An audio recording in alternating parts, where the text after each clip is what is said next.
इसका यहाँ पर इससे कोई मतलब नहीं है, ये जहाँ पर मामला हुआ है वहाँ पर होगा। जबकि हमारी लीगल टीम इस बात को पूरी तरीके से पुष्टि कर चुकी है कि ये क्योंकि सोशल मीडिया के थ्रू वायरल हुआ है, लेकिन पुलिस अपनी कन्नी काट रही है क्योंकि जाहिर सी बात है पुलिस बाध्य है सरकार पे और सरकार अपने सारे प्यादों को बचाना चाहेगी। शर्मा के बारे में बोलती हूँ तो मुझे हाउस अरेस्ट कर दिया जाता है।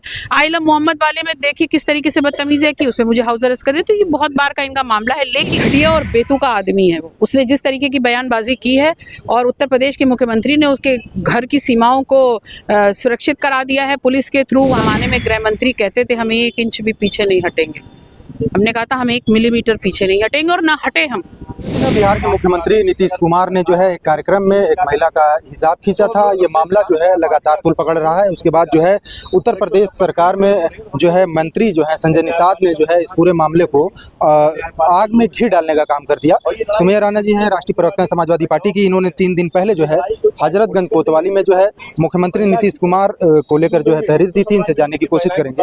आपने तहरीर दी थी और उस तहरीर पे क्या कुछ अभी कार्रवाई हुई है? आज तीसरा दिन है तहरीर दिए हुए, कोई कार्रवाई नहीं हुई है। उल्टा वो लोग कैसरबाग कोतवाली में ऑफिसर्स ये कह रहे हैं कि इसका यहाँ पर इससे कोई मतलब नहीं है, ये जहाँ पर मामला हुआ है वहाँ पर होगा। जबकि हमारी लीगल टीम इस बात को पूरी तरीके से पुष्टि कर चुकी है कि ये क्योंकि सोशल मीडिया के थ्रू वायरल हुआ है और इसका मुकदमा कहीं भी हो सकता है। एक बड़ा चैनल देश का वो ये कह रहा है कि ये गंभीर धाराओं में मुकदमे दर्ज होने चाहिए इस पर, क्योंकि 1 साल से 5 साल तक की सजा का भी प्राविधान है और जुर्माना है 10 लाख तक का। लेकिन पुलिस अपनी कन्नी काट रही है क्योंकि जाहिर सी बात है पुलिस बाध्य है सरकार पे और सरकार अपने सारे प्यादों को बचाना चाहेगी, चाहे वो काला करें या सफ़ेद करें, उससे उनको कोई मतलब नहीं है। तो कुल मिला करके ये लड़ाई जो है वो संवैधानिक प्रक्रिया से हम लड़ रहे हैं। इसके बाद अभी कमिश्नर ऑफ पुलिस जो लखनऊ के हैं उनको हमें ज्ञापन देना है और जाके ये तहरीर देनी है कि इस पर मुकदमा दर्ज कराया जाए। अगर तब भी नहीं दर्ज होता है तो फिर आगे की कार्रवाइयाँ वो हमारी सब हैं। आपको हाउस अरेस्ट कर लिया गया, क्या वजह है आज? अब देखिए, आप ये सोचिए कि हम कोई क्रिमिनल नहीं है और ना मेरे ऊपर कोई ऐसे क्रिमिनल मुकदमे हैं किसी तरीके के, लेकिन उसके बावजूद भी पुलिस को हमें रोकना है यहाँ पर। तो कब तक रोक लेगी पुलिस? ये तो आए दिन का तमाशा है।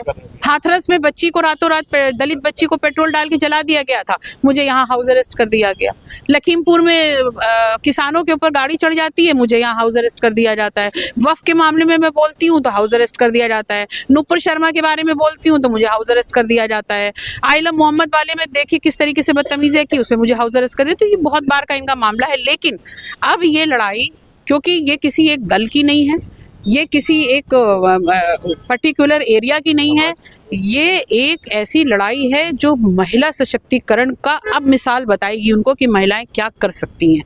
और हम ये लड़ाई पूरी तरीके से संवैधानिक तरीके से लड़ेंगे। न्यायपालिका जाएंगे और न्यायपालिका से इस बार हम फैसले नहीं, इंसाफ की उम्मीद रखते हैं कि इंसाफ मिलना चाहिए, बिना इसको देखते हुए कि कौन कहाँ का मुख्यमंत्री है, कौन किस दल का है, क्या है। एक आम इंसान की तरह अगर जो सज़ा हमें हो सकती है, जो सज़ा इन्हें हो सकती है, वही सज़ा उनको होनी चाहिए। संजय निषाद को लेकर क्या कुछ आगे कार्रवाई करने वाली है? देखिए, घटिया और बेतुका आदमी है वो। उसने जिस तरीके की बयानबाजी की है और उत्तर प्रदेश के मुख्यमंत्री ने उसके घर की सीमाओं को सुरक्षित करा दिया है पुलिस के थ्रू, वहाँ पर फोर्स लगवा दी है जैसा सुनने में आ रहा है। तो मुझे लगता है कि पूरी तरीके से वहीं से प्रेरणा मिल रही है। और अभी एक हमारे राष्ट्रीय अध्यक्ष जी ने ये बात बोली भी है कि कहीं ना कहीं हो सकता है उन्होंने ये बात कही हो कहने के लिए कि ये जहरीला और धार्मिक उन्माद पैदा हो लोगों में, तो मैं भी ये उन्हीं का कृत हो, वो कर सकते हैं। अगर प्रशासन की तरफ से आपको संतुष्टि नहीं मिलती है तो अगला कदम आपका? देखिए, हम एक आंदोलन से निकले हुए व्यक्ति हैं और हमें मालूम है कि अपनी बातों को कैसे मनवाना चाहिए।